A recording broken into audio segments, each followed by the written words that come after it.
مولاي صل وسلم دائما أبدا على حبيبك خير الخلق كلهم. Alhamdulillah, wassalatu wassalamu ala rasulillah Sayyidina wa maulana Muhammad ibni Abdillah wa ala alihi wa sahbihi wa man tabi'ahu wa mawala. Ashhadu an la ilaha illallah wahdahu la syarika lah wa ashhadu anna sayyidana Muhammadan abduhu wa rasuluhu la nabiyya ba'dah. Allahumma salli ala sayyidina Muhammadin nabiyil ummi wa ala alihi wa sahbihi wa barik wa sallim. Qala Allah Ta'ala fil Qur'anil azim wa huwa asdaqul qailin. A'udzu billahi minasy syaithanir rajim. Ya ayyuhalladzina amanu taqullaha haqqa tuqatih wa la tamutunna illa wa antum muslimun. Wa qala ta'ala fi ayatin ukhra. Ya ayyuhalladzina amanu taqullaha wa qulu qawlan sadida yuslih lakum a'malakum wa yaghfir lakum dhunubakum wa man yuti'illaha wa rasulahu faqad faza fawzan 'azima. Ibadallah, usikum wa nafsi bitaqwallahi wa ta'atihi faqad fazal muttaqun. Hadirin jamaah Jumat yang dimuliakan Allah Subhanahu wa taala. Semua orang senang melihatnya karena dia bersih, karena dia rupawan, karena dia sopan dan santun, karena ayahnya meninggal dan ibunya juga sudah lama meninggalkannya. Orang kasihan melihatnya. Maka karena kesenangan hati mereka, mereka sendiri yang memberikan gelar untuknya yang belum pernah mereka berikan kepada orang sebelum dia. Gelar itu bernama Al-Amin, orang yang layak menerima amanah. Amin diambil dari 3 huruf, alif, mim, nun. Dari kata alif, mim, nun muncullah kata amanah. Orang yang mampu menerima amanah disebut Al-Amin. Kita mengatakannya jujur. Lawan daripada amanah adalah khianah, al-khain, pengkhianat. Dia tidak berkhianat. Dia adalah seorang yang mampu mengemban amanah dan terpercaya. Maka semua orang percaya kepada dia. Dari alif, mim, nun juga akar yang sama dengan iman. Akar kata yang sama dengan iman. Maka iman berarti percaya. Dia adalah orang yang dipercaya karena memang dia mampu mengemban amanah. Kapan kebencian itu datang? Kebencian itu datang ketika dia naik ke atas bukit Safa dan dia berkata kepada semua penduduk Makkah, seandainya aku katakan di balik bukit Jabal Abi Qubais yang besar, gagah, perkasa, tinggi, menjulang ini ada pasukan musuh yang akan menyerang kita, apakah kalian percaya? Semua mereka berkata, shadaqnaka, kami percaya karena memang kami menggelar engkau orang yang dapat dipercaya. Seandainya ku katakan bahwa ada pasukan musuh yang akan meluluh lantakkan, menghantam, membunuh kita, apakah kalian percaya? Mereka menjawab, shadaqnaka, kami percaya. Seandainya aku katakan bahwa aku menerima wahyu dari Allah dan aku diperintahkan Allah untuk mengabarkan kepada kalian yang baik-baik akan masuk surga, yang jahat-jahat akan masuk neraka, percayakah kalian? Disitulah perlawanan datang, bukan dari orang lain, bukan dari musuh, bukan dari lawan. Perlawanan itu datang dari saudara kandung, dari ayah kandung yang masih ada hubungan darah. Tabban laka ya Muhammad alihadza jama'tana. Celakalah engkau Muhammad, apakah hanya untuk ini saja kau kumpulkan kami hari ini? Allah membelanya. Langsung Allah membelanya. Dia tidak membela dirinya, Tapi Allah mengatakan tabbat yada abi lahabi wa tabba ma aghna anhu maluhu, hartanya tak ada berguna, wa ma kasab, hasil usahanya tak mendatangkan manfaat, wa imra'atuhu hammalatal hatab, istrinya menjadi pembawa kayu bakar, simbol dari adu domba, kata-kata yang membuat menyakitkan hati yang dibawa oleh Ummu Jamil istri Abu Lahab untuk menyiksa, menjelekkan, membuli, menebarkan berita untuk membunuh karakter Sayyidina wa Maulana Muhammad sallallahu alaihi wasallam. Ini bukti kalau hari ini ada anak muda yang rupawan, yang dermawan, yang disenangi lingkungannya, tidak ada orang yang tersinggung, biasa, karena Nabi Muhammad SAW juga pernah mengalami hal itu. Tapi begitu kau katakan, aku tadi malam bermimpi bahwa aku mesti hijrah, meninggalkan komunitas peminum khamar, meninggalkan geng kita yang selama ini bicara tentang yang haram, maka disitulah mereka akan berkata, apakah hanya untuk ini saja kita berteman selama ini? Mana persahabatan kita? Apa yang dialami pemuda-pemuda hijrah hari ini dialami oleh Rasulullah sallallahu alaihi wasallam 14 abad yang silam. Ketika kau berhasil bisnis, orang senang.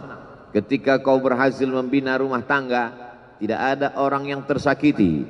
Ketika anakmu lucu-lucu dan kau berada di tengah mereka, tidak terusik kepentingan mereka, tidak terganggu ekonomi mereka, engkau adalah sahabat, engkau adalah teman setia. Tetapi ketika kau tidak ikut kemauan manusia, disitulah engkau sedang melantik dirimu sendiri menjadi musuh. Maka Allah kuatkan hatimu. Wa in tuti' aktsara man fil ardi, kalau kau ikut kebanyakan orang di atas muka bumi, yudilluka an sabilillah, mereka hanya akan menyesatkan engkau dari jalan Allah subhanahu wa ta'ala. Tapi api itu tidak pernah padam.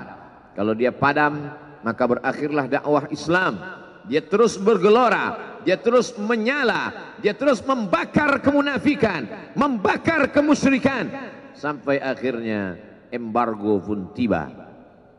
Jangan ada yang mau bergabung dengan kelompok Muhammad sallallahu alaihi wasallam. Jangan ada yang mau berkirim makanan, jangan ada yang mau berdagang, jangan ada yang mau menjalin transaksi. Mereka ingin membunuh secara perlahan-lahan. Jangan beli produknya, jangan duduk bersamanya, jangan berteman dengan dia. Kenapa kamu mau berfoto dengan dia? Kenapa kamu mau bergambar dengan dia? Kenapa kamu masih mau mendengar ceramah dia? Adakah orang yang mengalami hal itu hari ini? Adakah ketakutan-ketakutan dari hamba Allah yang mengatakan Allahu Akbar, Allah Maha Besar, tapi takut ditinggalkan kawan, cemas ditinggalkan sahabat? Maka itu pernah terjadi pada kelompok Sayyidina wa Maulana Muhammad sallallahu alaihi wasallam. Kalau pembunuhan karakter tidak berhasil, maka ada yang lebih dahsyat daripada itu. Mereka tawarkan dunia beserta isinya. Wallahi, demi Allah wahai paman, demi Allah wahai Abu Talib, law wada'u syamsa fi yamini wal qamara fi yasari, andai mereka letakkan matahari di tangan kananku, bulan di tangan kiriku, ala an atruka hadzal amr, supaya aku tinggalkan dakwah ini, aku tidak akan meninggalkannya. Bujuk rayu mulai tiba. Itu terjadi pada diri Nabi Muhammad sallallahu alaihi wasallam. Kalau kau tidak mempan dimusuhi, kalau kau tidak mempan dirangkul, kau akan dipukul. Kalau kau tidak mempan dipukul, kau akan dirangkul.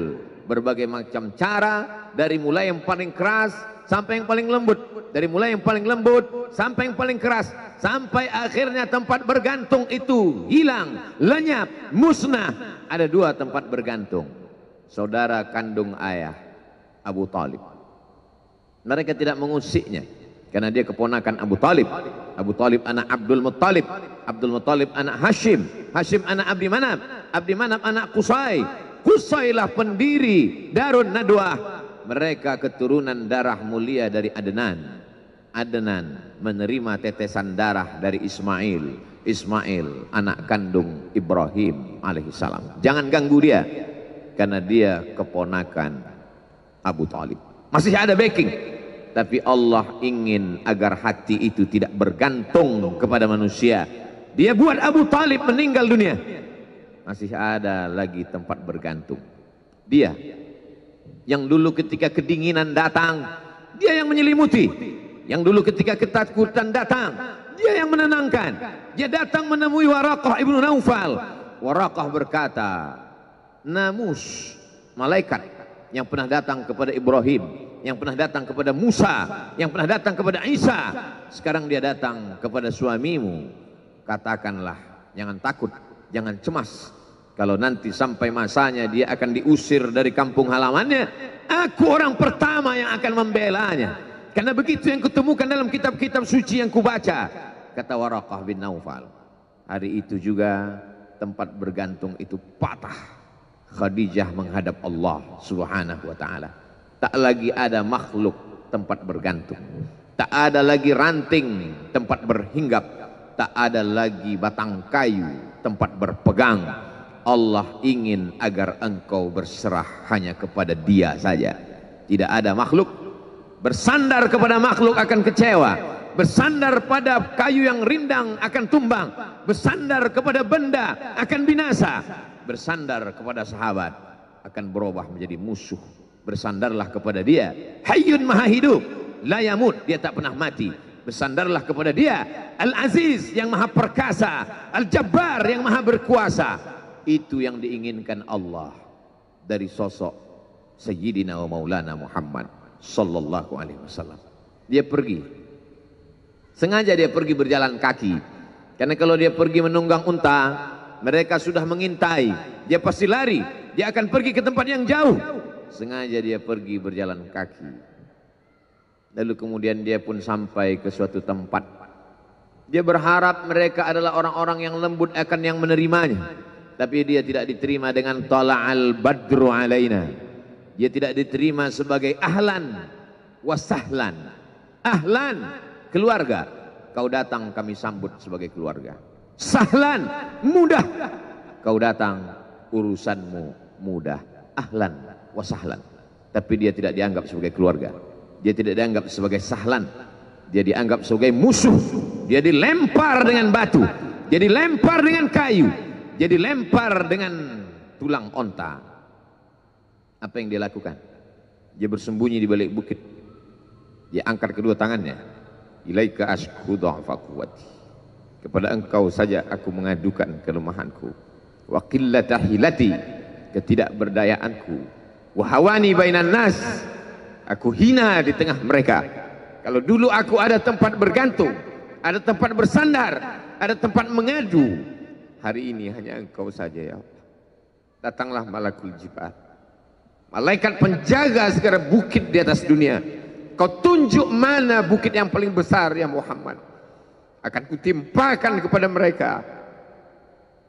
Hati yang luka biasanya akan marah, akan kecewa, tapi itu tidak terjadi pada Nabi Muhammad sallallahu alaihi wasallam. Apa yang dia katakan? Asallah an yukhrij min aslabihim man ya'budullaha wa la yusyrika bihi syai'a. Ya Allah, keluarkan dari tulang sulbi mereka, keluarkan anak cucu mereka yang akan menyembah Engkau. Tidak ada satupun yang akan mempersekutukan Engkau di atas muka bumi ini. Doanya dikabulkan, hatinya susah, pikirannya kacau, tapi lidahnya tidak berkata-kata kasar. Dia doakan agar anak cucu mereka menyembah Allah. 100% penduduk Taif hari ini bersyahadat asyhadu an la ilaha illallah wa asyhadu anna Muhammadan Rasulullah. Doa orang yang teraniaya, doa orang yang terzolimi. Dia berhenti di sebuah kebun. Ada seorang yang bukan terpandang membawakan beberapa ranting anggur sebagai pelipur lara, penghilang haus, pelepas daganya. Ketika anggur itu akan masuk ke mulutnya, dia berkata Bismillahirrahmanirrahim, atas nama Allah. Maka hamba sahaya miskin, susah, melarat, perantau yang tak punya apa-apa itu heran. Apa yang kau ucapkan? Bismillah. Kau sebut nama Allah ya. Tidak ada satupun orang di kampung ini kalau makan menyebut nama Allah. Siapa engkau? Aku Nabi yang diutus Allah Subhanahu wa ta'ala. Berarti engkau sama dengan orang yang dulu pernah berada di kampungku. Engkau dari mana? Aku dari Ninawi. Ninawi ya. Di sana ada saudaraku, kata Nabi Muhammad sallallahu alaihi wasallam. Di sana ada saudaraku namanya Yunus bin Matta. Yunus bin Matta adalah saudaraku. Sama-sama hamba yang diutus Allah Subhanahu wa ta'ala. Dia juga diingkari oleh kaumnya. Dia masuk ke dalam lautan, ditelan seekor ikan dalam 3 kegelapan. Gelapnya tengah malam, gelapnya lautan, gelapnya perut ikan. Dia berserah kepada Allah. La ilaha illa anta subhanaka inni kuntu minal zalimin. Begitu cara Allah mengingatkan Nabi Muhammad SAW. Apa yang kau rasakan hari ini belum ada apa-apanya dengan apa yang pernah dirasakan oleh Yunus bin Matta. Mendengar itu langsung saja Addas bersimpuh sujud mencium lutut Nabi Muhammad sallallahu alaihi wasallam. Dia tidak mulia, dia hamba sahaya, dia miskin, dia perantau, tapi dia sempat mencium tangan Nabi Muhammad sallallahu alaihi wasallam. Dia sempat menghilangkan dahaga dari leher Nabi Muhammad sallallahu alaihi wasallam. Pertemuan yang berkesan. Biarlah pertemuan itu sekali, tapi sampai ke lubuk hati. Untuk apa pertemuan yang berulang kali tapi hanya sampai di tepi bibir, hanya basa-basi? Nabi SAW kembali, dia pulang. Di tengah perjalanan dia mendengar, qul, katakan, uhiya ilayya annahu istama'a nafarun minal jin. Ada sekelompok jin. Jin itu berkata, inna sami'na Qur'anan ajaba. Kami mendengarkan bacaan Al-Quran ajaba, menakjubkan, ajib. Biarlah manusia menolakmu, biarlah manusia yang aku dan sombong itu tidak menerimamu, tapi ada satu makhluk yang mau menerimamu. Inna, kami dari kalangan jin, sami'na, mendengar Qur'anan ajaba, bacaan Al-Quran yang mengagumkan, yahdi ila rusdi, yang membuat kami lurus berpikir benar. Betapa jin yang dikatakan makhluk jahat, tapi ketika dia mendengarkan bacaan Al-Quran tersentuh hatinya dan dia bersyahadat, anna minnal muslimun, kami ada yang muslim, wa minnal qasitun, kami ada yang kafir. Yang muslim taharrau rasyada, selalu mencari jalan kebenaran. Yang kafir kanu li jahannam hataba, mereka hanya akan menjadi santapan neraka jahanam. Dia kembali ke kota suci Makkah Al-Mukarramah seperti biasa, sampai akhirnya datanglah malaikat Jibril membelah dadanya, mensucikan hatinya sampai layak, lalu kemudian dia pun dibawa. Subhanalladzi asra bi'abdihi lailan, maha suci Allah yang memperjalankan hambanya pada suatu malam, minal masjidil haram ilal masjidil aqsa, dari masjidil haram ke Masjidil Aqsa, alladzi barakna haulah, kami berkahi sekelilingnya. Untuk apa? Linuriyahu min ayatina, kami ingin memperlihatkan kepadanya tanda-tanda kebesaran kami. Selama ini dia hanya didengar, azab kubur didengar, neraka jahanam didengar, malaikat didengar. Hari ini kami ingin memperlihatkan tanda-tanda itu kepada hamba kami.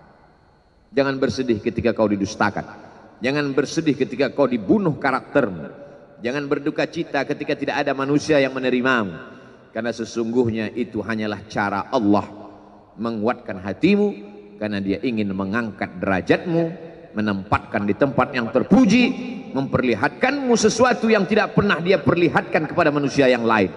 Dia buat hatimu hancur berkeping agar tidak lagi ada tempat makhluk dalam hatimu. Yang ada hanya Allah semata.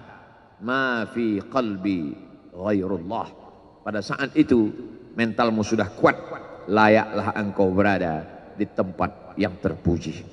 Kalau ada orang menyakitimu, jangan berduka. Kalau ada tetangga, sahabat, kawan baik meninggalkanmu, jangan berduka lara. Karena sesungguhnya di balik itu semua, fa inna ma'al usri yusra, inna ma'al usri yusra. Idza daqat 'alaika dunya faqul ya Allah. Kalau terasa sempit dunia, mengadulah kepada Allah. Idza sa'alta fas'alillah. Kalau minta-mintalah kepada Allah. Wa idza sta'anta fasta'in billah. Kalau minta tolong, minta tolonglah kepada Allah. Iyyaka na'budu wa iyyaka nasta'in. Kepada Engkau kami menyembah, kepada Engkau kami beribadah, kepada Engkau kami bersimpuh sujud, kepada Engkau juga kami meminta pertolongan. Barakallahu li wa lakum fil Qur'anil azim wa nafa'ani wa iyyakum bima fihi minal ayati wadh-dhikril hakim wa taqabbala minni wa minkum tilawatahu innahu huwal ghafurur rahim.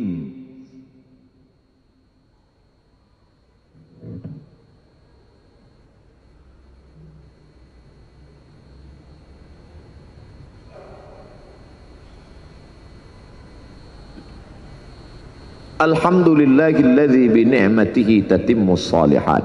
Wassalatu wassalamu ala sayyidis sadat wa ala alihi wa ashabihi ahlil fadaili wal karamat.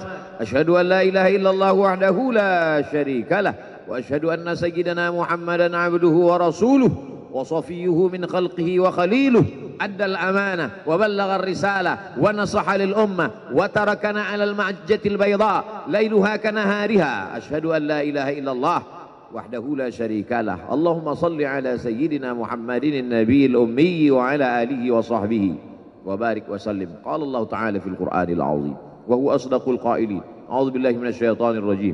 Bismillahirrahmanirrahim. Wal 'ashr innal insana lafi khusr illa alladhina amanu wa 'amilus shalihat وتواصوا بالحق وتواصوا بالصبر. وقال تعالى في آية أخرى إن الله وملائكته يصلون على النبي يا أيها الذين آمنوا صلوا عليه وسلموا تسليما. اللهم اغفر للمسلمين والمسلمات والمؤمنين والمؤمنات الأحياء منهم والأموات برحمتك يا أرحم الراحمين. اللهم انصر الإسلام والمسلمين واخذل الكفرة والمشركين ودمر أعداءك أعداء الدين. اللهم انصر إخواننا المجاهدين المظلومين في فلسطين وفي روهينيا وفي كل مكان من مشارق الأرض إلى مغاربها. لا تدع لنا في مقامنا هذا وفي ساعتنا هذه ذنبا إلا غفرته ولا هما إلا فرجته ولا دينا إلا قضيته ولا مسافرا إلا وصلته ولا مريضا إلا شفيته ولا ميتا إلا رحمته ولا حاجة من حوائج الدنيا والآخرة لك رضا ولنا فيها صلاح إلا قضيتها ويسرتها يا رب العالمين. عباد الله أوصيكم ونفسي بتقوى الله وطاعته فقد فاز المتقون.